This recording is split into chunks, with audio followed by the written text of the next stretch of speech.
இந்து திருமண சட்டம் 1955 பிரிவு 13 தான் நம்ம பார்க்குறோம். இந்த 13 எதுக்காக நம்ம பார்க்குறோம் அப்படின்னா, விவாகரத்தை பற்றி நம்ம பார்க்குறோம். இதோட விளக்கமாக கொஞ்சம் பார்க்கலாம். இப்போது இதை விவாகரத்தை நம்ம 2 டைப்பாக பிரிக்கலாம். ஒன்று என்ன அப்படின்னா, 2 பேரும் சம்மதத்தோடு பிரிகிறது. இது ஒரு ரகம். 2வது ரகம் என்ன அப்படின்னா, நீங்கள் மனுதாரோ இல்லை எதிர்மானதோ ஒருத்தருக்கு உங்களோட சேர்ந்து வாழ பிடிக்கல அப்படின்னு சொல்லிட்டு டைவர்ஸ் கேட்பாங்க. இது ஒரு ரகம்.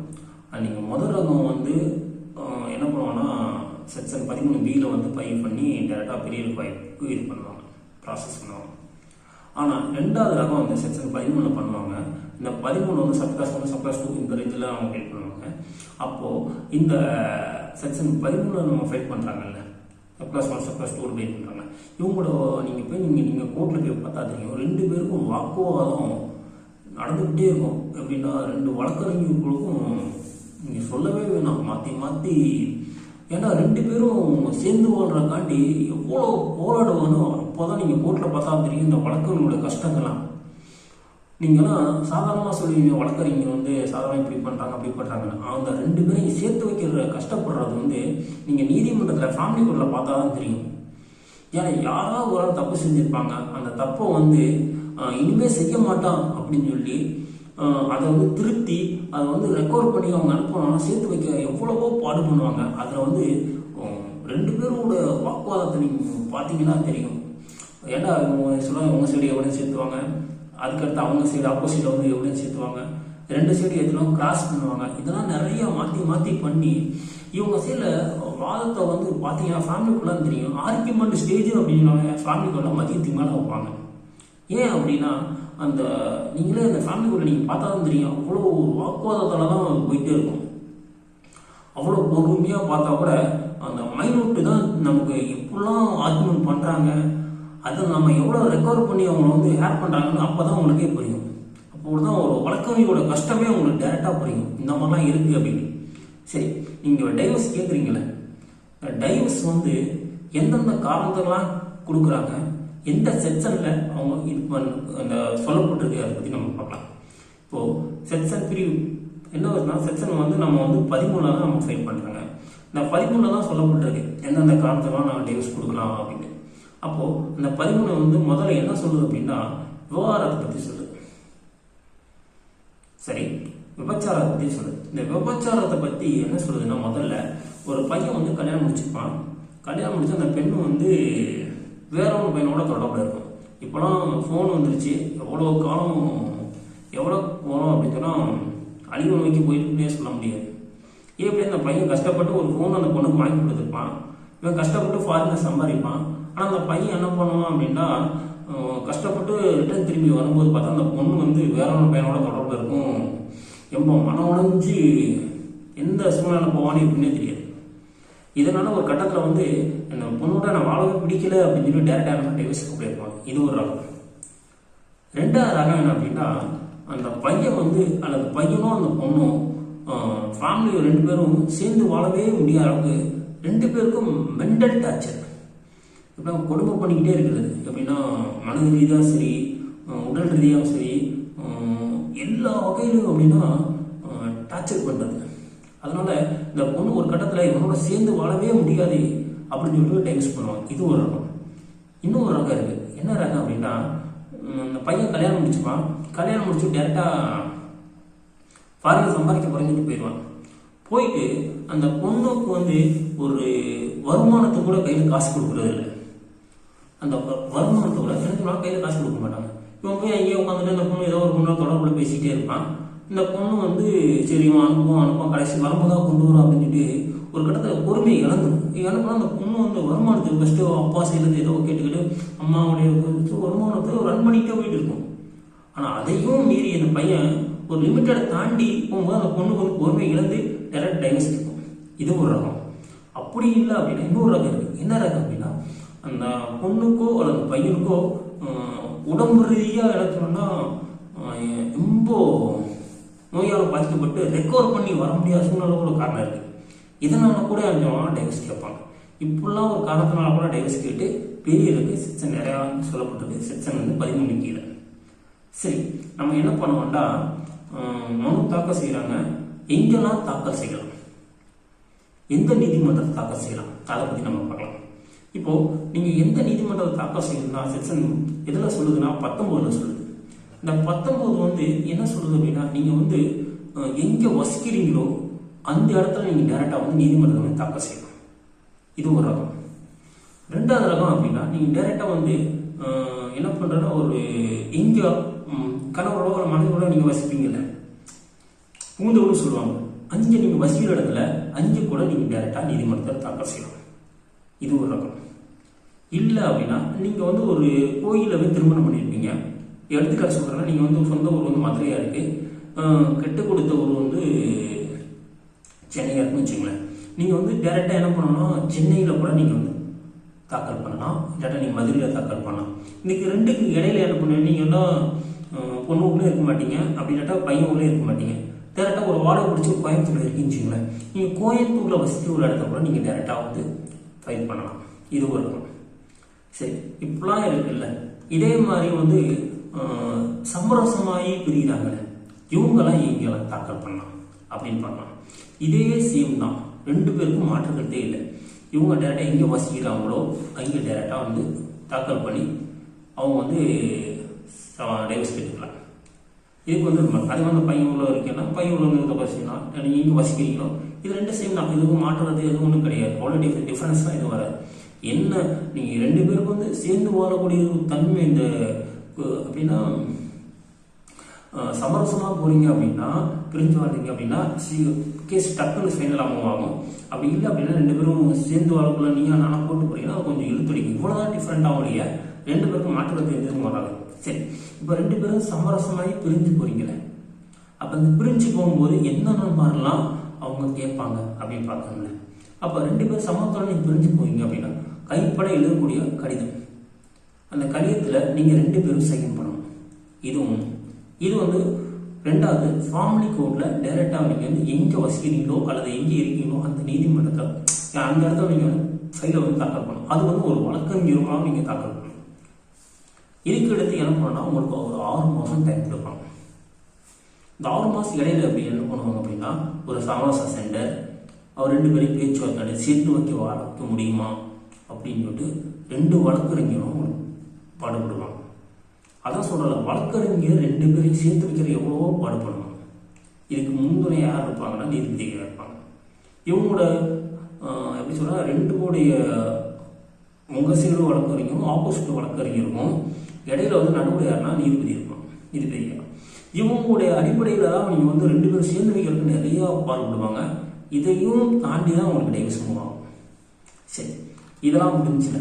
சரி, ஒரு கட்டத்தில் வந்து சேர்ந்தே வாழ முடியல அப்படின்னு நீங்கள் நினச்சிட்டீங்க, சமரசம் போறீங்க. சமரசம் போயிட்டு இங்கேயும் எனக்கு சேர்ந்து வாழ விருப்பமே கிடையாது அப்படின்னு சொல்லிட்டீங்க அப்படின்னா டேரெக்டாக என்னெல்லாம் இது பண்ணுவாங்க அப்படின்னா, முதல்ல வந்து இருக்கக்கூடிய இருப்பிட சான்று கேட்பாங்க, எங்கே இருக்கீங்களோ அங்கே. அதுக்கடுத்து நீங்கள் திருமண சான்று இது கேட்பாங்க. சரி, அதுக்கடுத்து என்ன பண்ணால் ரெண்டு பேரும் சேர்ந்து எடுத்த ஃபோட்டோ இருக்குல்ல, அந்த ஃபோட்டோ கேட்பாங்க. அதுக்கடுத்து என்ன கேட்பாங்க அப்படின்னா, நீங்கள் சமரசத்தை போய் ரெண்டு பேரும் பேச்சுவார்த்தை நடத்துறீங்க. அந்த பேச்சுவார்த்தை நடத்தும் போது உங்களுக்கு ஒரு சர்டிஃபிகேட் கொடுப்பாங்க. இவங்களும் சேர்ந்து ரெண்டு பேரும் ஒத்து வரல, பேச்சுவார்த்தை போது நாங்கள் ரெண்டு பேரும் சேர்ந்து வந்து உதவலை அப்படின்னு ஒரு கொடுப்பாங்க. அந்த சான்று இதெல்லாம் சான்றாக என்ன பண்ணுவாங்க, வாங்கி நீதிமன்றத்தை தாக்கல் செய்வாங்க. இந்த தாக்கல் செஞ்சு உங்களுக்கு ஒரு 60 நாள் கொடுப்பாங்க. அந்த 60 நாட்கள் அந்த டைமில் மூவ் ஆகும். இது மூவ் ஆகி உங்களுக்கு வந்து பிடிக்கும் ஒரு அண்ணாங்கல் அப்படின்னா டேரெக்டாக வந்து நினைச்சோன்னா உங்கள் டைவர்ஸ் சர்டிஃபிகேட் கரெக்டாக மூவ் பண்ணிடுவாங்க நீதிமன்றத்துக்கு. சரி, இது ஒரு ரகம். இது வந்து எப்படின்னா ரெண்டு பேரும் பேச்சுவார்த்தை நடத்தி பிரிஞ்சு போகிறது இது ரகம். ஆனால் இன்னும் ஒரு ரகம் இருக்குன்னு சொன்னல, இந்த நீயா நானா போட்டி போட்டு பிரிவாங்கல்ல, இந்த ரெண்டாவது ரகம் எம்பாப்பாங்க வழக்கறிஞர் எவ்வளோ கஷ்டப்பட்டு பிரிவாங்க, சேர்த்து வைப்பாங்க நினைப்பாங்க. ஆனால் அவ்வளோ மாற்றி மாற்றி ரெண்டு பேருக்கும் வாக்குவாங்க. எப்படி நடங்க அப்படின்னா, நீங்கள் வந்து ஃபஸ்ட்டு என்ன பண்ணுவாங்கன்னா, ஒரு மனதாரோ ஒரு எதிர்மனதாரோ ஒரு பெண்ணோ ஒரு பையனோ என்ன பண்ணுவாங்கன்னா, சேர்ந்து வாழ விருப்பம் இல்லை அப்படின்ட்டு நீதிமன்றத்தை வந்து ஃபைல் பண்ணுவாங்க. அது என்னென்ன ஆதாரம் எல்லாத்தையும் கொடுத்தோன்னா ஆப்போசிட் பார்க்க சம்மன் அனுப்புவாங்க, நோட்டீஸ். இது யாரா நாசர் ஆஃபீஸ் மூலம் வாங்கிப்போம். இந்த நோட்டீஸை வச்சு ஆப்போசிட்காரங்களுக்கு வந்து ஒரு பதில் கொடுக்கணும். இதான் ரிட்டர்ன் ஸ்டேட்மெண்ட். இந்த ரிட்டன் ஸ்டேட்மெண்ட்டு என்ன பண்ணுவாங்க அப்படின்னா அதை படித்து பார்த்துட்டு ஒரு ஆப்போசிட் வழக்கறிஞர் ஒன்று பிடிப்பாங்க. என் மேலே இந்த மாதிரி தப்பு கொடுத்துருக்காங்க, ஆனால் நான் பையனோட சேர்ந்து நான் ஆசைப்பட்றேன், நான் டைவர்ஸாக கொடுக்க முடியாதுங்க, நீங்கள் எப்படியாவது என்ன சேர்த்து வச்சுருங்க அப்படின்னு அந்த வழக்கறிஞர் போய் கேட்பாங்க. அப்போ அந்த வழக்கறிஞர் என்ன பண்ணுவாங்கன்னா டேரெக்டாக எல்லாத்தையும் ஒன்று படிப்பாங்க. என்னென்ன நான் சொல்லியிருக்காங்க, நீங்கள் என்னென்னலாம் சொல்கிறீங்க, இந்த மாதிரிலாம் சொல்லியிருக்காங்க, எந்த மாதிரிலாம் பண்ணணும், அதெல்லாம் அவங்க பார்த்து உங்கள்கிட்ட இருந்து ஒரு டேட்டா கலெக்ட் பண்ணுவாங்க. நீங்கள் இந்த மாதிரிலாம் பண்ணீங்களா, இந்த மாதிரிலாம் சொல்லியிருக்காங்களே, நீங்கள் சொல்லுவீங்க இந்த மாதிரிலாம் இல்லைங்க, இவங்க வந்து வேணுன்னே இந்த மாதிரி பண்ணுறாங்க அப்படின்னு. இதெல்லாம் நீங்கள் கொடுக்குற எல்லா ஸ்டேட்மெண்ட்டையும் இல்லைன்னு சொல்லிட்டு ஆப்போசிட் இடத்துல ஒரு ரிட்டன் ஸ்டேட்மெண்ட் பண்ணணும். இதைக்கு மாற்று கருத்து அப்படின்னு சொல்லலாம், மாற்று கருத்து மனு அப்படின்னு சொல்லலாம், தமிழ் சொல்லலாம். இதை வந்து நீங்கள் கொடுத்த மனுவை எதிர்ப்பு மனு கொடுத்து அவங்க வந்து கோர்ட்டில் ஃபைல் பண்ணுவாங்க. அந்த மாதிரி நான் வக்காலத்து ஃபைல் பண்ணுறாங்க, அவங்களுக்கு பேர ஆப்போசிட்டு பேர நான் ஃபைல் பண்ணுறேன், இவங்களுக்கு வந்து நான் வந்து வக்காலத்து பேர பேசுகிறேன் அப்படின்ட்டு பேசுவாங்க. இதுக்கடுத்து என்ன பண்ணுவாங்கன்னா பையன் சைடில் வந்து மனுவை கொடுத்து கோர்ட்டில் கேட்பாங்க, என்னப்பா இந்த மாதிரி சொல்கிற உண்மை ஒரு ஓவரலாக ஒரு ஸ்டேட்மெண்ட் கொடுப்பாங்க. அந்த ஓவரலாக ஸ்டேட்மெண்ட்டுக்கு எடுத்துகிட்டு அந்த பொண்ணு சைடு ஒரு ஓவரலாக ஸ்டேட்மெண்ட் கொடுப்பாங்க, இல்லைங்க அப்படின்னு இந்த பொண்ணு இந்த மாதிரிலாம் கிடையாது அப்படின்னு சொல்லுவாங்க. அதுக்கடுத்து அந்த பொண்ணு சைடு சரி அந்த பையன் சைடு சரி 2 பேர் சைடு எவிடன்ஸ் சேர்த்துவாங்க. நீ சொல்கிற சைடெலாம் எவிடன்ஸ் கொண்டு வாங்க, நான் அந்த பொண்ணு சைடுஸ்லாம் எவிடன்ஸ் கொண்டு வாங்கிட்டு 2 பேரும் எவிடன்ஸ் கொண்டு வாங்க. இந்த 2 வழக்கறிஞரும் 2 பேரும் எவிடன்ஸ் நோட் பண்ணிகிட்டே டாக்குமெண்ட்ஸ்லாம் கலெக்ட் பண்ணிகிட்டே இருப்பாங்க. ஒன்று நடந்துட்டு அதுக்கடுத்து என்ன பண்ணுவாங்க அப்படின்னா அந்த பையன் சைடில் இருந்து இல்லை அந்த பொண்ணு சைடில் இருந்து என்ன பண்ணுவாங்க அப்படின்னா டைரெக்டாக வந்து கிராஸ் பண்ணுவாங்க. இந்த பையன் பொண்ணுக்கு கொடுத்துருந்தான் அப்படின்னா யார் பண்ணுவான், அந்த பையன் பொண்ணு சைட்லேருந்து பையனை கிராஸ் பண்ணுவாங்க.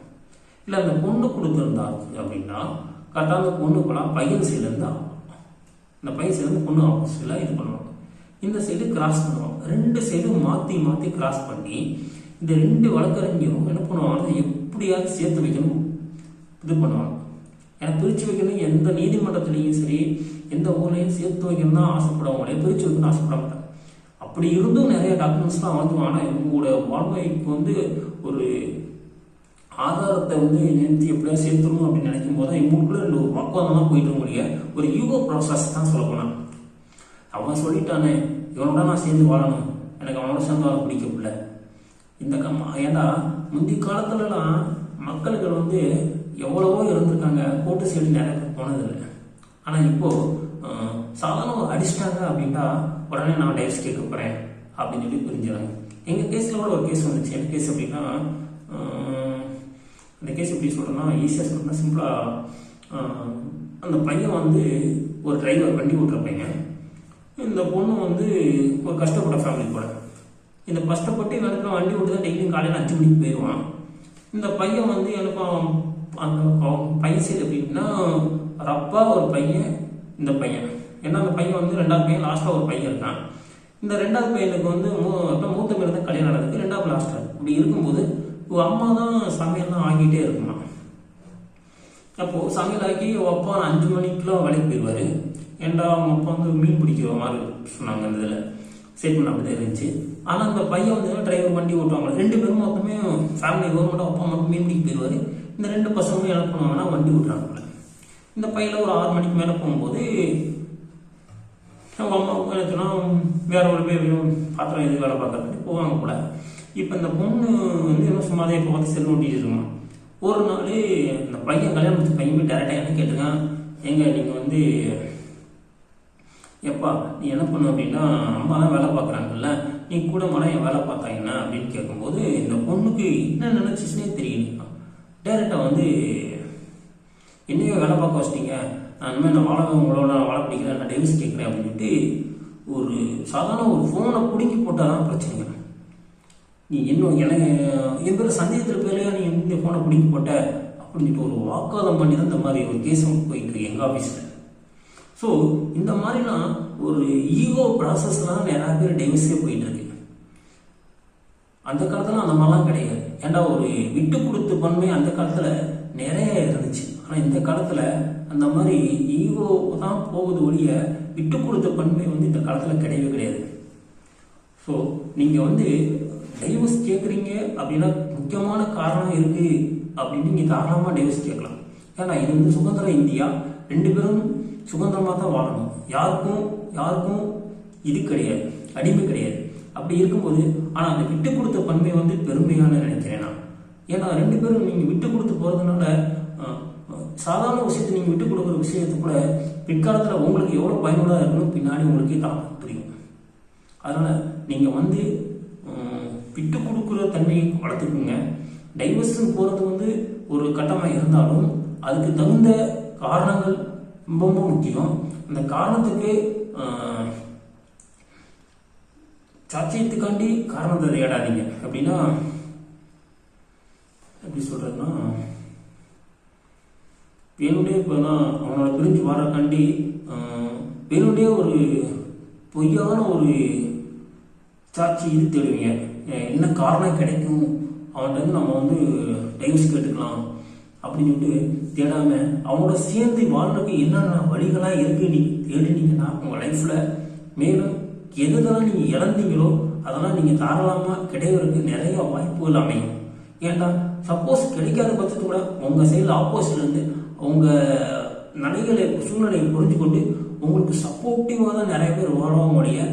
ஏன்னா உங்கள் சைடு அப்படி இருக்கும்போது உங்களுக்கு நிறையா பயனுள்ளதாக அமையும். ஸோ அதனால் நீங்கள் வந்து புரிஞ்சு நடந்துக்கிறீங்கன்னு சொல்லி போகிறேன். சப்போர்ட் பண்ணுங்கள்.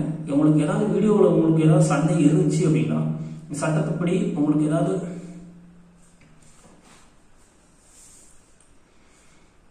சட்டத்தில் ஏதாவது சந்தேகங்கள் இருக்கு இல்லை அப்படி வந்து உங்களுக்கு வந்து கமாண்ட் போகிறேன். உங்களுக்கு ஏதேனும் சட்ட சம்மந்தமாக ஏதாவது சந்தேகம் இருக்கு அப்படின்னா நீங்கள் தாராளமாக கமெண்ட் பண்ணுங்கள், லைக் பண்ணுங்கள், ஷேர் பண்ணுங்கள். உங்களுக்கு ஏதாவது உங்களுக்கு பர்சனலாக உங்களுக்கு தேவைப்படுது அப்படின்னா உங்களுக்கு டவுட் சந்தேகம் இருக்குன்னா டேரெக்டாக நீங்கள் கால் பண்ணுறதுக்கு நீங்கள் கமெண்ட் பண்ணுங்கள். நான் டேரெக்டாக உங்களுக்கு கால் பண்ணுறேன். தேங்க்யூ.